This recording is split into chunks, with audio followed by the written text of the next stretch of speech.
जी आज हमारी पहली क्लास है introduction to economics and finance.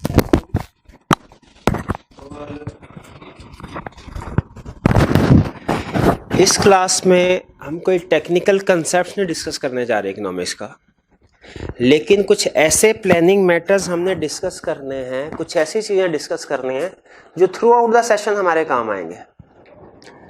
तो कुछ इंट्रोडक्शन इसमें सब्जेक्ट के हवाले से होगा, कुछ टीचर के हवाले से, कुछ हम प्लानिंग शेयर करेंगे कैसे हमने इस सब्जेक्ट को आगे लेके चलना है, लेक्चर किस तरह प्लान होगा। तो सबसे पहले अपना इंट्रोडक्शन करवा दूं। मेरा नाम मोहम्मद आसिफ है।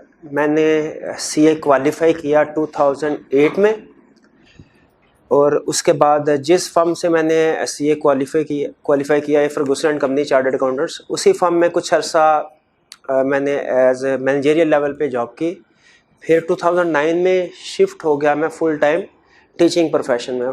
2009 से आज तक 10 साल से तकरीबन कुछ ज़्यादा अर्सा हो गया है मैं फुल टाइम टीचिंग प्रोफेशन के साथ ही अटैच हूँ।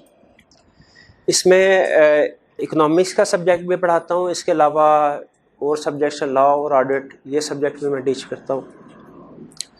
ये तो थोड़ा सा इंट्रोडक्शन था मेरा।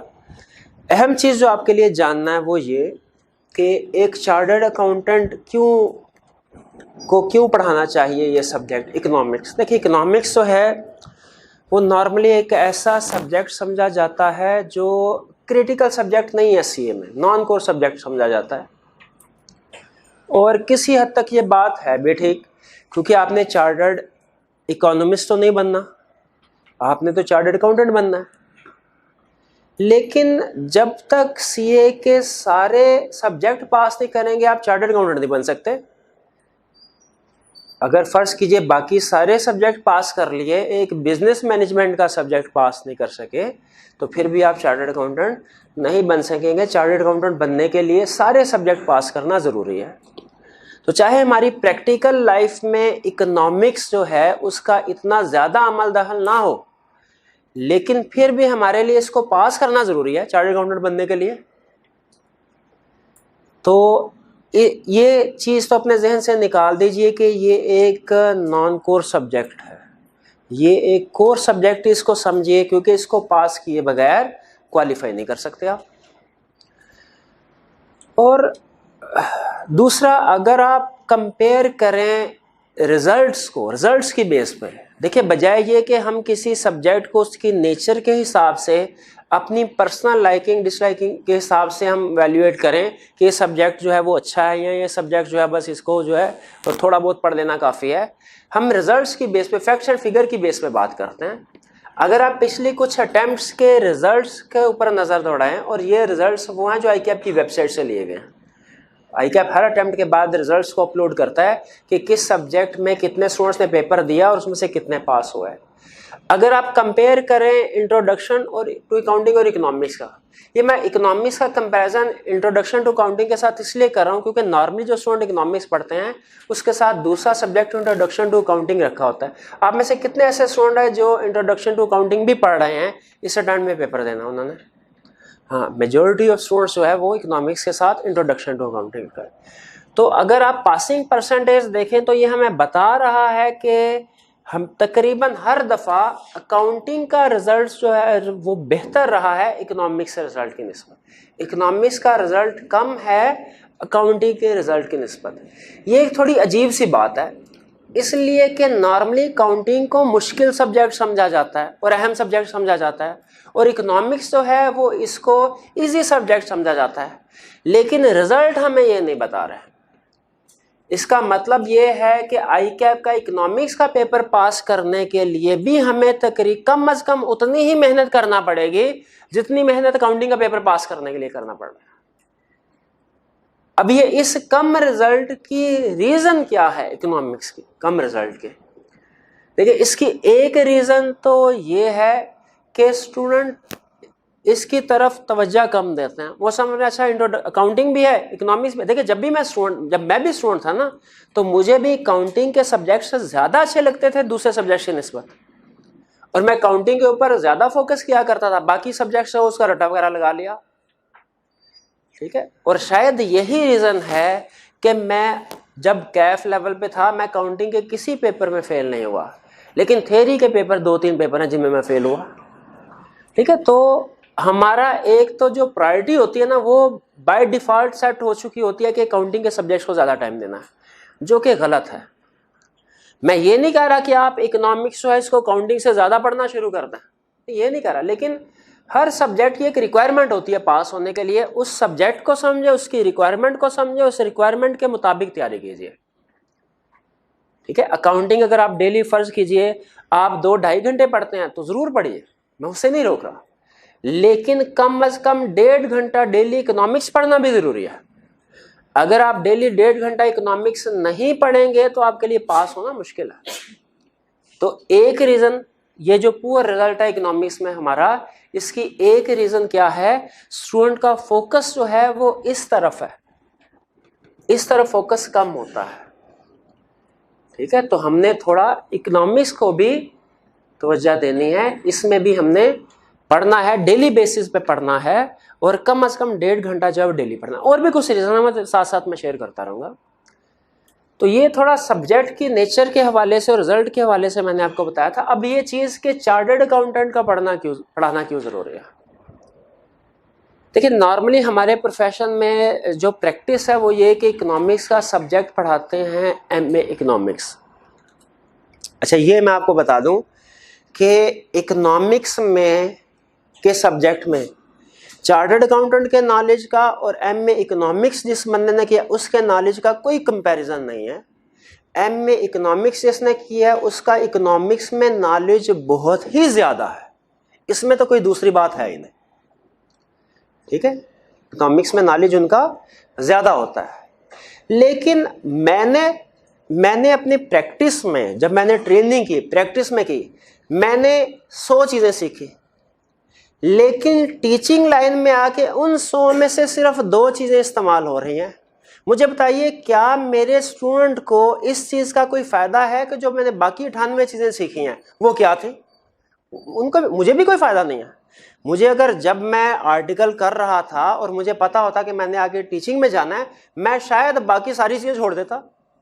तो असल चीज़ जो टीचिंग में मैं कहा करता हूँ, जो असल गेम है वो ये नहीं है कि मुझे कितनी चीज़ें आती हैं, मुझे चाहे 1000 चीज़ें आनी हो, मैं अच्छा पढ़ाता हूँ, अच्छा टीचर हूँ कि नहीं हूँ, ये डिपेंड करेगा आईकैप के सिलेबस पे, कि उस सिलेबस में कितनी चीज़ें हैं वो मुझे अच्छे तरीके से आती हैं कि नहीं आती।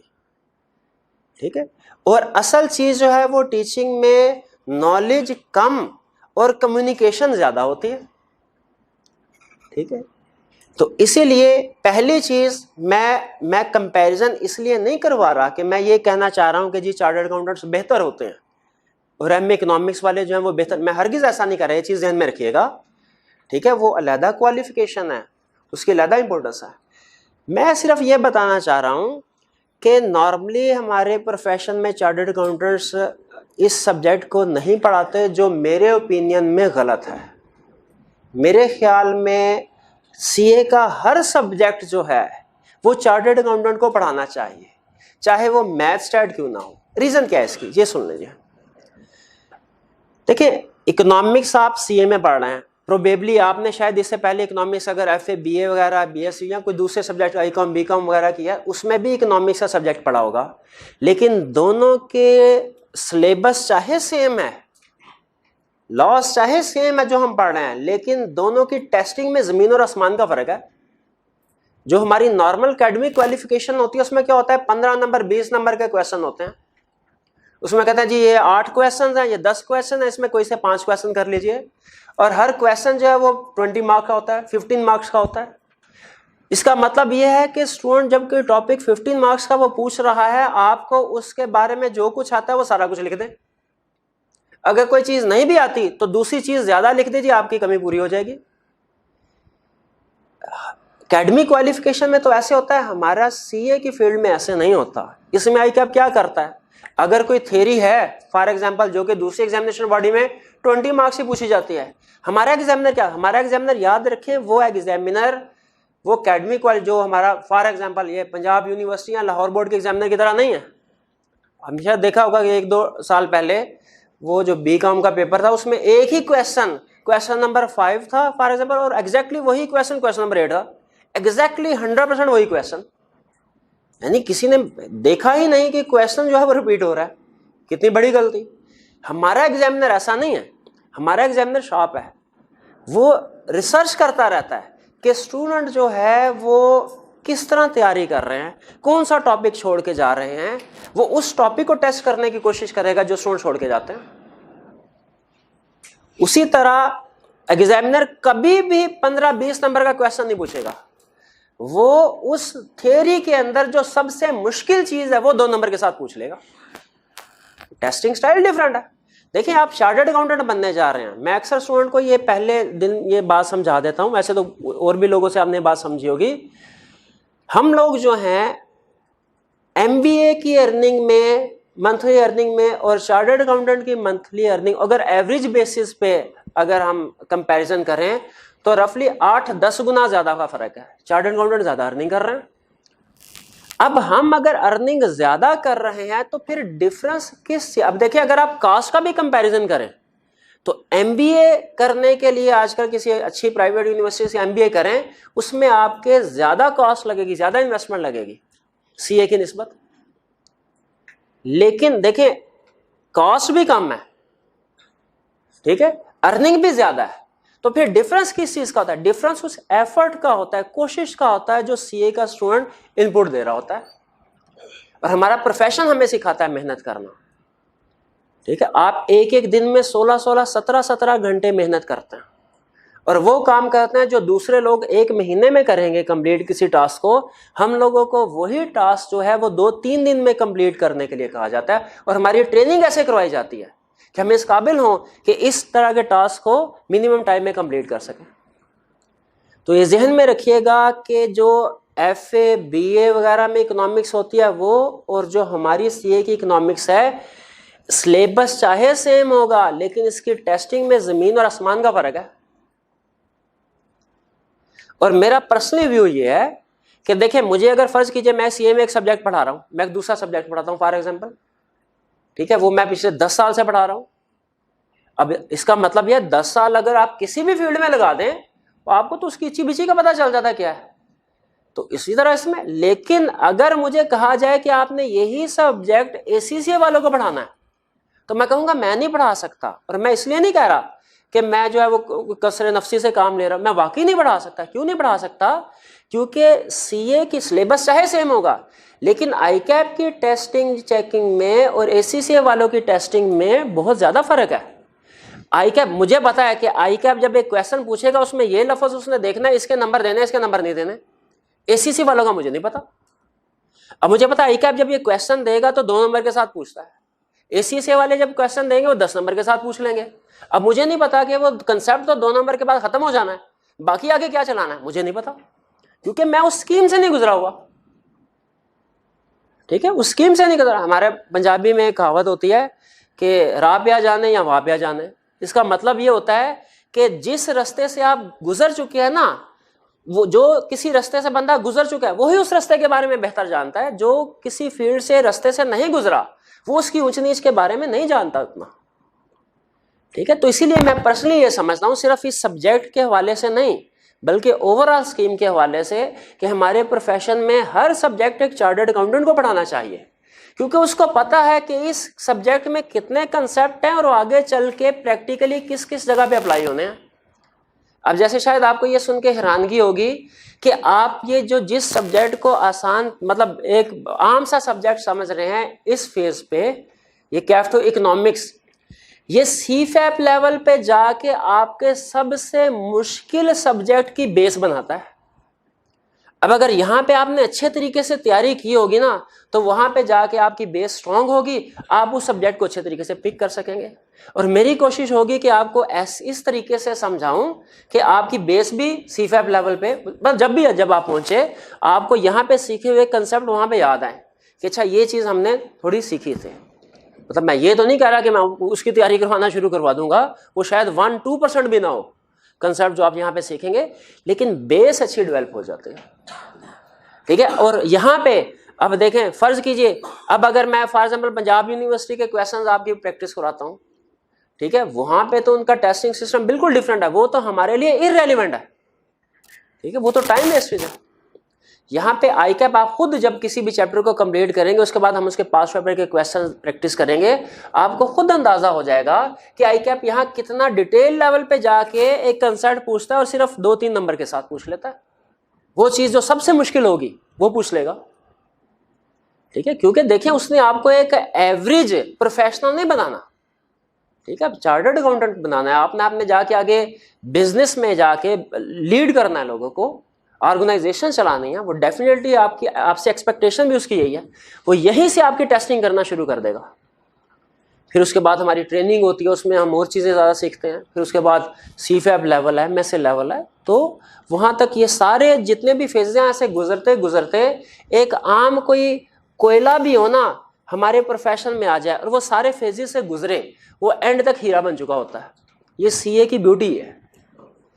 तो ये चीज़ हमने जहन में रखनी है कि इकोनॉमिक्स को हमने इजी सब्जेक्ट नहीं, ये बहुत ज़्यादा मुश्किल नहीं है, ये मैं अगर मुश्किल होता मैं आपको बता देता, ठीक है, मुझे कोई ज़रूरत नहीं आपको मोटिवेट करने की या आपको रिलैक्स करने की, जो चीज़ जैसी है मैं कोशिश करूँगा वैसी आपके सामने रखूँ।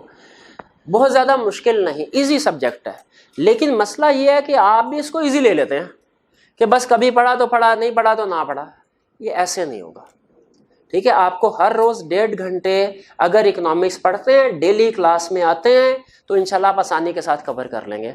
और ये जहन में रखिएगा कि टीचर का कोई सब्स्टिट्यूट नहीं होता।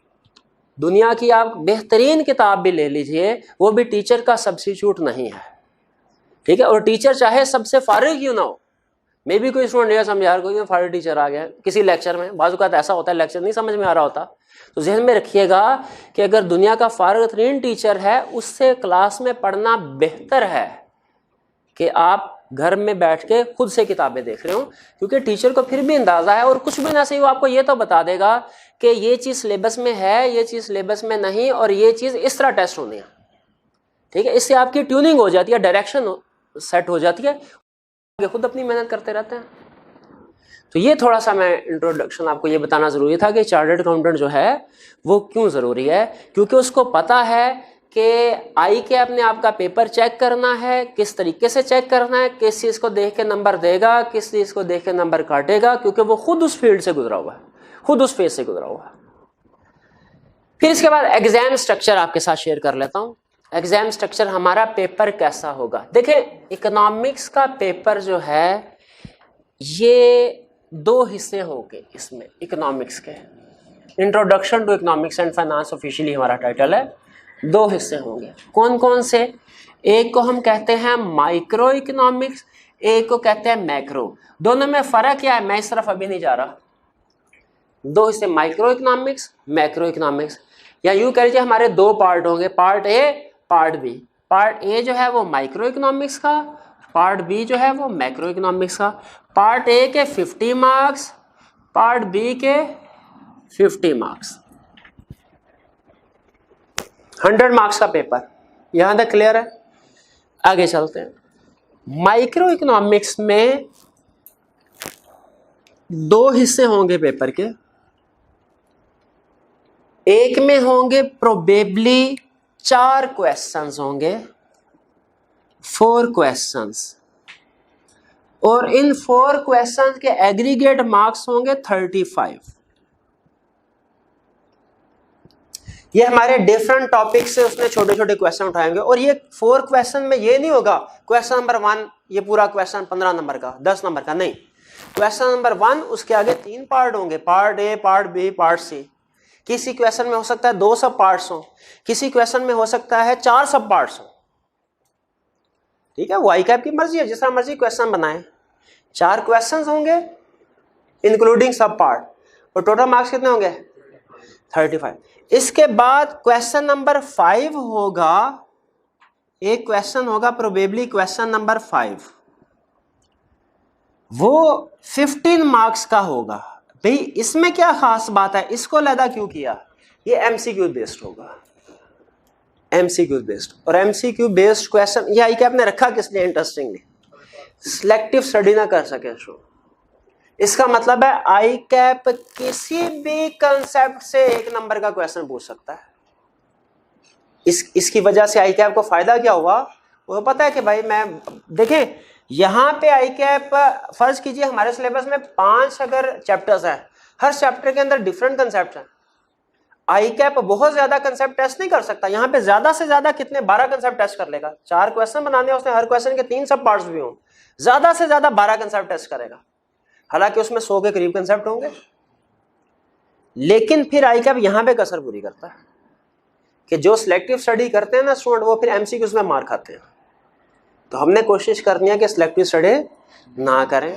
एमसीक्यूज में 12-13 नंबर, जो 2 नंबर कंफर्म में आपको नहीं मिलेंगे, वो कुछ ना कुछ हर अटेम्प्ट में 2 एमसीक्यूज ऐसे होते हैं कि जिनको कुछ पता नहीं चलता कहाँ से पूछे हैं, बनाते वक्त उसके जहन में क्या था। वो बाज़ का तो एक क्वेश्चन ऐसा होता है जिसको अटेम्प्ट करने के लिए 5-7 मिनट लग जाते हैं, ऐसा भी होता है। तो 2 नंबर का मार्जिन, हाँ, लेकिन 12-13 नंबर एवरेज स्टूडेंट जिसने सारा पढ़ा हो, एवरेज बात कर रहा हूँ, बहुत ज्यादा इंटेलिजेंट हार्ड वर्किंग स्टूडेंट की बात नहीं कर, एवरेज स्टूडेंट जिसने सारा सिलेबस पढ़ा हो 12 मार्क्स आसानी से ले सकता है।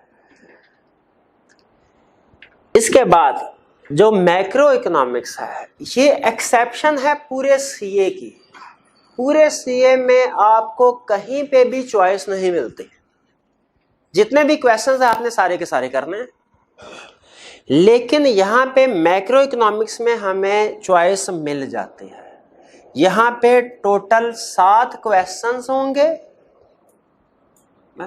7 क्वेश्चंस होंगे, हर क्वेश्चन होगा 10 मार्क्स का, टोटल पेपर होगा 70 मार्क्स का। अटेम्प्ट कितने का करना है? 50 मार्क्स का हमने अटेम्प्ट करना है। और यहाँ पे भी अगेन 7 क्वेश्चन, तो इसका ये पता नहीं क्वेश्चन नंबर 1 2 3 4 इस तरह, क्वेश्चन नंबर 6 7 8 इस तरह होगा, नहीं, question number 6 part A B C, 7 part A B C, ठीक है। वैसे मुझे नहीं पता उसने क्यों चॉइस दी है, लेकिन बहरहाल हमारी फेवर में बात जाती है, हमें आम खाने से मतलब पेड़ गिनने से थोड़ी है, तो चॉइस है। इसका मतलब यहाँ पे हम पढ़ेंगे तो सारा, जिम्मेदारी मेरी है सारा पढ़ाना, पढ़ेंगे तो सारा। लेकिन अगर कोई यहाँ पे आपको टॉपिक मुश्किल लगता है तो मैक्सिमम 2 चैप्टर स्किप कर सकते हैं आप, मैक्सिमम, इससे ज्यादा नहीं। लेकिन कोशिश करें कि सारे तैयार करें, क्योंकि बाज़ औक़ात क्वेश्चन किसी टॉपिक में डिफिकल्ट भी सेट कर लेता है। ये ना 2 हमने ऑप्शन पे छोड़े हों और 2 में वो डिफिकल्ट क्वेश्चन टेस्ट कर लें, हम तो उधर रिस्क पे आ गए ना। तो कोशिश करनी है हमने कि सिलेक्टिव स्टडी फिर भी ना करें। ये पैटर्न क्लियर हो गया, ठीक है। पासिंग मार्क्स हमारे क्या होंगे? 50 मार्क्स, ठीक है। क्या पासिंग मार्क्स माइक्रो और मैक्रो में से अलग अलग लेना जरूरी है? इसका जवाब है नहीं, एग्रीगेट हमारे 50 मार्क्स होने चाहिए, ठीक है, अलग अलग पास होना जरूरी नहीं है। तो ये थोड़ा सा एग्जाम स्ट्रक्चर या पेपर पैटर्न था जो मैंने आपके साथ शेयर कर लिया जी। 1 मिनट दीजिएगा।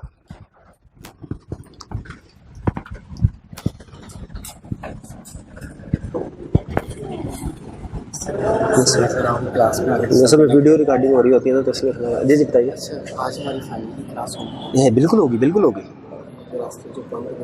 कोई मैंने अंसारी साहब के साथ डिस्कस किया था, उन्होंने कहा था कोई नहीं, बाकी सारी क्लासेस हो रही है। मैंने कहा ठीक है, ये भी हो रही है। फॉर्म में गए हुए हैं वो, तो यहाँ भी आ सकते हैं, नहीं करते तो घर तो जाएंगे ना, यहाँ भी आ सकते हैं।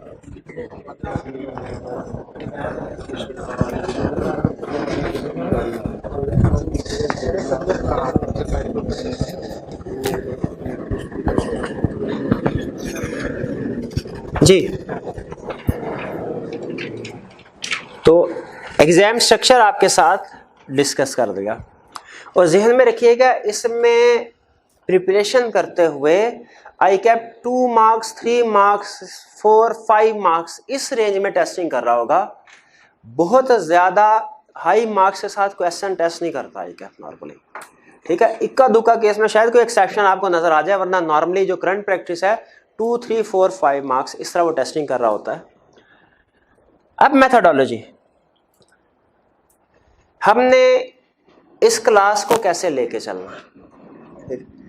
अब देखिए, हमने क्लास में लेक्चर डिलीवर किया, मैंने आपको समझ आ गया, ये काफ़ी नहीं है। टीचिंग जो है, मैं हमेशा कहा करता हूँ, ये 1 वे प्रोसेस नहीं है, ये 2 वे प्रोसेस है। जब तक आप पार्टिसिपेट नहीं करेंगे, आपकी तरफ से फीडबैक नहीं मिलेगा, मुझे वैल्यूएट नहीं मैं कर सकता कि मैं सही तरीके से पढ़ा रहा हूं कि नहीं, मैंने जो चीज़ आपको समझानी चाहिए थी वो आपको समझ आ गई कि नहीं, कि आप ICAP के पॉइंट ICAP के स्टैंडर्ड के मुताबिक किसी क्वेश्चन को प्रेजेंट कर सकते हैं कि नहीं। अगर मैं सिर्फ आके वर्बल लेक्चर देता रहूं और आप सुनते रहे, ये चीज़ें वैल्यूएट नहीं हो सकती। तो ICAP के लेवल के मुताबिक प्रैक्टिस करने के लिए ज़रूरी है कि हम ICAP के पास पेपर्स जो हैं उनको भी अटेम्प्ट करें, उनको भी साथ देखते रहें, ठीक है। और वो हम कोशिश करेंगे कि हर लेक्चर में कुछ ना कुछ पास पेपर की डिस्कशन हमारी होती रहे। इसमें आपकी तरफ से जो फीडबैक चाहिए होगा वो ये कि आप हमारे राइज में वीकली टेस्ट हुआ करते हैं, ठीक है। आपको जो डे एलोकेट किया होगा प्रोबेबली वो थर्सडे एलोकेट किया गया होगा, आपको बता दिया जाएगा। तो हर जुमेरात को आपका वीकली टेस्ट हुआ करेगा तकरीबन 1 घंटे का। उसमें एग्जाम लेवल के क्वेश्चंस होंगे, आपने उनके रिटन फॉर्म में प्रैक्टिस करनी होगी। क्योंकि देखिए बाज़ औक़ात ऐसा था पढ़ के लगता है कि हमें ये क्वेश्चन आता है, लेकिन जब लिखने बैठते हैं तो जहन में चीज़ें नहीं आ रही होती कि कैसे इसको लिखा जाए। 2-3 लाइनें लिखने के बाद बस दिमाग माफ हो जाता है। तो एक हमने प्रैक्टिस करते रहना है कि हाथ हमारा चलता रहे एग्जाम में भी। इसके लिए वीकली रिटन टेस्ट अटेम्प्ट करना ज़रूरी है। प्लस इसके अलावा आपको होम असाइनमेंट्स भी दी जाएंगी। जैसे ही कोई चैप्टर कंप्लीट होगा, उस चैप्टर से रिलेटेड जो पास पेपर के क्वेश्चन हैं वो आपको होम असाइनमेंट की शक्ल में दिए जाएंगे। उसमें जो तो क्वेश्चन आम से रूटीन नेचर के होंगे वो मैं आपको बता दूंगा कि आपने सिर्फ रीड करना है। जो क्वेश्चन अच्छे हुए, टेक्निकल हुए, प्रैक्टिस करने की ज़रूरत हुई, तो वो मैं आपसे कहूँगा कि आपने इनको रिटन फॉर्म में अटेम्प्ट करना है। लेकिन आपको रिटन असाइनमेंट देते हुए मैं इस चीज़ का ध्यान रखूंगा कि आपको डेली बेसिस पे 1.5 घंटे से ज़्यादा काम ना मिले कभी भी, ठीक है। क्योंकि आपने जो करंट लेक्चर है उसको भी पढ़ना है, प्रीवियसली अगर कुछ लेक्चर्स हैं उनको भी याद करना है, और फिर होम असाइनमेंट भी करने हैं। तो इन फैक्टर्स को सामने रखते हुए मैं आपको होम असाइनमेंट दिया करूंगा। बहुत ज़्यादा क्वेश्चन नहीं होंगे रिटन फॉर्म में अटेम्प्ट करने के लिए, लेकिन फिर भी कुछ क्वेश्चन जो प्रैक्टिस करना ज़रूरी है होम असाइनमेंट की फॉर्म में आपने प्रैक्टिस करने हैं। कुछ प्रैक्टिस हम करेंगे वीकली टेस्ट की शक्ल में, ठीक है, और बाकी जो है वो हम क्लास में डिस्कशन करते रहेंगे। तो ये मेथोडोलॉजी होगी हमारी। वीकली टेस्ट आपने ज़रूर अटेम्प्ट करना है, होम असाइनमेंट्स में वो ज़रूर करनी है। फिर इसके बाद स्टडी मटेरियल क्या यूज़ करेंगे, ये अहम चीज़ है। स्टडी मटेरियल हम क्या यूज़ करने जा रहे हैं, देखिए बिल्कुल सिंपल आंसर, जिसमें से पेपर आना है। पेपर किस में से आना है, ICAP के स्टडी टेक्स्ट में से और क्वेश्चन बैंक में से जो क्वेश्चन हैं। तो मेरी रिस्पॉन्सिबिलिटी मैं पहले दिन आपके साथ शेयर करता हूं।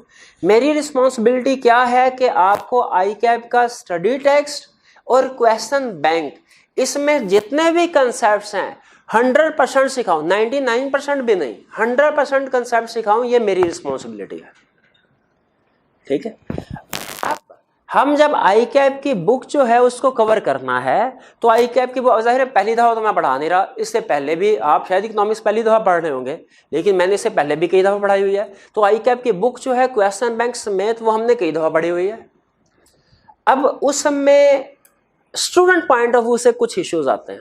टेक्निकली कोई प्रॉब्लम नहीं है, आप किसी भी प्रोफेशनल के सामने रखेंगे वो कहेगा ये अच्छी लिखी हुई है किताब, और है भी अच्छी लिखी हुई किताब, इसमें कोई शक नहीं है। लेकिन एक प्रोफेशनल के पॉइंट ऑफ व्यू से अच्छा होना और चीज़ होती है, स्टूडेंट के पॉइंट ऑफ व्यू से अच्छा होना और चीज़ होती है। प्रोफेशनल ने सिर्फ इतना देखना है कि क्या ये किताब सही करेक्ट लिखी हुई है।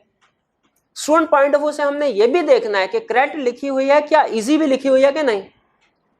ऐसा तो नहीं कि लैंग्वेज ऐसी है कि स्टूडेंट को सेंटेंस समझ नहीं आ रहा। और खासतौर पे हमारी, आपको पता है, बाय डिफॉल्ट प्रॉब्लम होती है इंग्लिश। कुछ इंग्लिश के सादा से सेंटेंस लिखे हों वो तो समझ आ जाते हैं, ठीक है। देखिए इसमें कोई आपका कसूर नहीं है, ये वाकई प्रॉब्लम है, क्योंकि हमारी मदर लैंग्वेज थोड़ी है। सादा इंग्लिश के सेंटेंस लिखे हो हमें समझ आ जाएगी। बाज़ औक़ात स्ट्रक्चर उनका कम्प्लेक्स होता है, उन्हें समझना मुश्किल होता है। कुछ वर्ड्स ऐसे होते हैं कि बंदा डिक्शनरी लेके उनको ढूंढना शुरू कर देता है, कंसेप्ट उधर रह जाता है, मीनिंग हम ढूंढना शुरू कर देते हैं। हालांकि वो इतना टेक्निकल वर्ड भी नहीं होता, उसको आसानी के साथ किसी ईजी वर्ड के साथ रिप्लेस किया जा सकता है, लेकिन नहीं किया गया होता। क्यों? क्योंकि अब देखें, जिस बंदे ने आपका मटेरियल बनाया वो तो कोई गोरा बैठा हुआ था, उसने उसकी वोकैबुलरी अच्छी थी, उसे वो लफ्ज़ आसान लगा। हमारे पाकिस्तानी स्टूडेंट के लिए वो लफ्ज़ मुश्किल है। तो यहाँ पे किताब में कोई इशू नहीं आई ICAP के स्टडी टेक्स्ट में टेक्निकली, लेकिन स्टूडेंट पॉइंट ऑफ व्यू से उसमें दो बड़ी प्रॉब्लम आते हैं। एक प्रॉब्लम तो ये आती है कि सम टाइम वोकैबुलरी और सेंटेंस स्ट्रक्चर ये डिफिकल्ट होते हैं, और दूसरी प्रॉब्लम ये आती है कि आई कैप के स्टडी टेक्स्ट में उसने जो कंसेप्ट तो समझाया ही हुआ है, उसके साथ साथ उसकी डिटेल एक्सप्लेनेशन भी दी हुई है। अब जब फर्स्ट टाइम आप किताब पढ़ रहे हो ना, आपको बड़ा अच्छा लग रहा होता है डिटेल एक्सप्लेनेशन, भाई जहां नया कंसेप्ट आया उसने एग्जांपल फिट कर दी, बड़े अच्छे तरीके से समझ आ गई। लेकिन जब आखिरी दिनों में रिवीजन करने बैठते हैं ना, यही अच्छी चीज आपके लिए मसला बन जाती है। आप कहते हैं यार टाइम कम है, मैंने याद करना है, अब इस पूरे सफ़े में कौन सी वो 8-10 लाइनें जो मैंने याद करनी है और कौन सी 20-25 लाइनें जो मैंने छोड़नी है, नहीं पता चल रहा। फिर आप टीचर से फ़ोन करके पूछ रहे होते हैं, कॉन्टैक्ट करके, सर इस सफ़े पे ये चीज़ याद करनी है, ये चीज़ याद करनी है कि नहीं करनी। तो स्टूडेंट के लिए डिफ्रेंशिएट करना है कि एक पूरे सफ़े पे हमारा कंसेप्ट भी डिस्कस हुआ है, उसकी एक्सप्लेनेशन भी है, कौन सी चीज़ मैंने याद करनी है, कौन सी छोड़नी है, मुश्किल होता है। ठीक है, टीचर को तो अंदाजा होता है ना। क्यों अंदाजा होता है? क्योंकि पास पेपर में वो देख चुका होता है चीजें, उसे पता है एग्जामिनर ने कौन सा क्वेश्चन सेट करना है अगर इस एरिया में से सेट किया तो हमने क्या किया, जहन में रखिए, हमने आई कैप का स्टडी टेक्स्ट सामने लिए रखा, उस स्टडी टेक्स्ट में से कंसेप्ट उठाए, एक्सप्लेनेशन छोड़ दी। क्या किया? कंसेप्ट उठाए, एक्सप्लेनेशन छोड़ दी। क्योंकि एक्सप्लेनेशन क्यों छोड़ी? एग्जाम में टेस्ट नहीं होनी, वो याद नहीं करनी। एक्सप्लेनेशन की छोड़ी, एग्जाम में टेस्ट नहीं होनी और वो हमने याद भी नहीं करनी। तो हमने कहा स्टूडेंट को याद करने वाला मटेरियल जो है वो अलहदा करके दे दे, ताकि स्टूडेंट को ये टेंशन ना हो कौन सी चीज याद करनी है, कौन सी छोड़नी है। जो याद करने वाली है वो सारी चीज इकट्ठी कर दी, जो छोड़ने वाली थी सारी चीज अलहदा कर दी। ये बात समझ आ गई? क्या किया उसके बाद फिर जो पास पेपर्स है आई कैप के इस सब्जेक्ट के, उनको उठाया, टॉपिक वाइज क्लासिफाई किया। आई कैप के क्वेश्चन बैंक के क्वेश्चन उठाए, टॉपिक वाइज क्लासिफाई किए और फिर उन्हें उस बुक के साथ ऐड कर दिया गया, उन बुक के साथ, उन कंसेप्ट्स के साथ ऐड कर दिया गया, ताकि स्टूडेंट जैसे ही कोई कंसेप्ट पढ़े उसे फौरन पता चल जाए कि इस कंसेप्ट को एग्जाम में वो कैसे टेस्ट किया करता है, क्या मेरी एग्जाम लेवल की प्रिपरेशन हो रही है कि नहीं हो रही। ठीक, अच्छा, इसमें जहन में रखिएगा हमने आई कैप के क्वेश्चन बैंक के क्वेश्चन भी इंक्लूड कर दिए हैं, तो फिर एक्स्ट्रा क्वेश्चन इंक्लूड करने की क्यों जरूरत थी? क्योंकि कुछ टॉपिक्स में आई कैप के क्वेश्चन सफिशिएंट प्रैक्टिस नहीं देते। किसी टॉपिक में तो आपको आई कैप के क्वेश्चन जरूरत से ज्यादा मिल जाएंगे, ठीक है, किसी क्वेश्चन में जरूरत से कम है। तो जहां पे जरूरत से कम है वहां पे हमने फिर दूसरे पास्ट पेपर्स उठाए, आई कैप के जो दूसरे पास्ट पेपर्स थे उनमें से क्वेश्चन जो है वो इंक्लूड कर दिए, ताकि हमारे स्टूडेंट की अच्छी प्रैक्टिस हो सके। क्लियर हो गई ये बात? तो फिर हमने जो मटेरियल, जो राइज की बुक जो है वो पब्लिश की, स्टडी मटेरियल जो आपको प्रोवाइड किया जा रहा है, हम तैयारी यूज उसको करेंगे क्लास में। लेकिन ये बात आपके जहन में ना आए कि पेपर तो आई कैप की किताब में से आना है, तो हम पढ़ राइज की किताब रहे हैं। ये बात है, क्यों ना आए? क्योंकि देखिए आप पढ़ राइज की बुक में से, लेकिन राइज की बुक में जो भी कंसेप्ट है वो कहां से आए हैं? आई कैप की बुक से। हम घर से लेके थोड़ी आए हम कि वो कोई लहदा से चीज आ गई। ठीक है, तो आई कैप की बुक से ही हमने निकाले। हाँ, एक मसला रह जाता है एक्सप्लेनेशन वाला। एक्सप्लेनेशन जो है, याद रखे, वो फर्स्ट टाइम कंसेप्ट लर्निंग के लिए जरूरी होती है, लेकिन वो हम साइड में कर चुके हैं। उसका क्या करना है? देखिए, उसके लिए हमारा लेक्चर होता है। एक्सप्लेनेशन का काम सिर्फ इतना होता है कि आपको मेन कंसेप्ट समझाना है। एक दफा मेन कंसेप्ट समझ आ जाए उसके बाद एक्सप्लेनेशन की जरूरत नहीं रहती।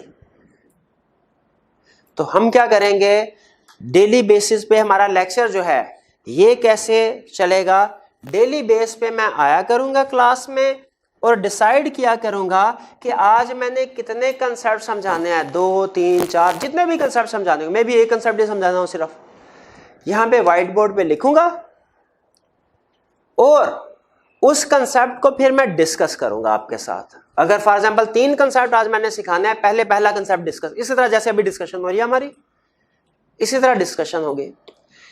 इस डिस्कशन के दौरान में वो एक्सप्लेनेशन, इलस्ट्रेशन, एग्जाम्पल जो आई कैप की बुक में है मैं आपके साथ शेयर करूंगा। ठीक है, इसके अलावा अगर और एग्जाम्पल की भी जरूरत पड़ी, रियल लाइफ एग्जाम्पल की भी जरूरत बाज़ औक़ात पड़ती है, तो मैं आपके साथ वो भी डिस्कस करूंगा। जब मेरी तसल्ली हो जाएगी कि हाँ कंसेप्ट समझ आ गया है, ठीक है, उसके बाद मैं आपको रीडिंग टाइम दूंगा कि ये मैंने जो आपके साथ चीजें शेयर की हैं, अब आप उनको रीड कर लीजिए। आप वो नोट्स में से रीड करेंगे।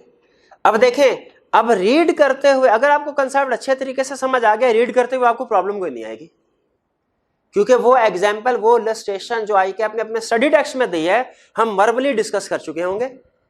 उनमें से कोई चीज आपको अच्छी लगे एग्जाम्पल, तो खुद से साइड पे आप लिख सकते हैं उस एग्जाम्पल को, लेकिन उसकी जरूरत नहीं होगी, ठीक है, क्योंकि एक्सप्लेनेशन का मकसद क्या है, कंसेप्ट समझाना। कंसेप्ट अगर समझ आ गया, फिर आपको सिर्फ वही मटेरियल की जरूरत है जो आपने याद करना है, जो एग्जाम में टेस्ट होगा। रीडिंग टाइम में आपने उस कंसेप्ट को पढ़ना है, साथ ही पास्ट पेपर के क्वेश्चन भी पढ़ने हैं, देखने के लिए, सेल्फ वैल्यूएशन के लिए। रीडिंग टाइम के एंड पे फिर मैं आपसे कहूंगा कि कोई क्वेश्चन पूछना चाहते हैं तो पूछ लीजिए। याद रखिएगा कि लेक्चर के दौरान में और रीडिंग टाइम के दौरान में आपको क्वेश्चन पूछने की इजाजत नहीं है, इसलिए कि अगर लेक्चर डिलीवरी के दौरान में आप मुझे रोक के क्वेश्चन पूछेंगे तो इससे टेम्पो ऑफ लेक्चर जो है वो डिस्टर्ब होता है, ठीक है। और आपके क्वेश्चन जो है, देखिए आप मतलब फर्स्ट टाइम हमारा इंटरेक्शन है, लेकिन हर अच्छे टीचर को अंदाजा होता है, पहले से पता होता है कि मेरे पास जो स्टूडेंट पहली क्लास में बैठे हुए हैं, लेकिन उसे अंदाजा होगा कि वो जो मैंने 2 महीने बाद चैप्टर या कंसेप्ट पढ़ाना है, उसमें किस जगह पे आके स्टूडेंट को प्रॉब्लम आएगी और क्या क्वेश्चन है जो स्टूडेंट पूछते हैं। इवन वो वर्ड्स जिनका मतलब स्टूडेंट पूछते हैं वो भी टीचर को पता होता है, अंदाजा होता है उसका। तो इसीलिए हम लोगों ने पहले से अपने लेक्चर्स में बिल्ड किया होता है उन क्वेश्चंस के आंसर्स को जो आप लोगों के जहनों में आ रहे होते हैं। तो अक्सर ऐसा होगा कि आपके जहन में क्वेश्चन आएगा, लेकिन थोड़ी देर बाद आपको ऑटोमेटिकली उसका आंसर मिल जाएगा, ठीक है। अगर फॉर एग्जांपल आंसर उसका नहीं मिलता, रीडिंग टाइम में भी वो कंसेप्ट क्लियर नहीं होता, तो जब रीडिंग टाइम खत्म हो जाएगा, आगे चलने से पहले मैं हमेशा आप लोगों से पूछा करूंगा कि आपका कोई क्वेश्चन तो नहीं है।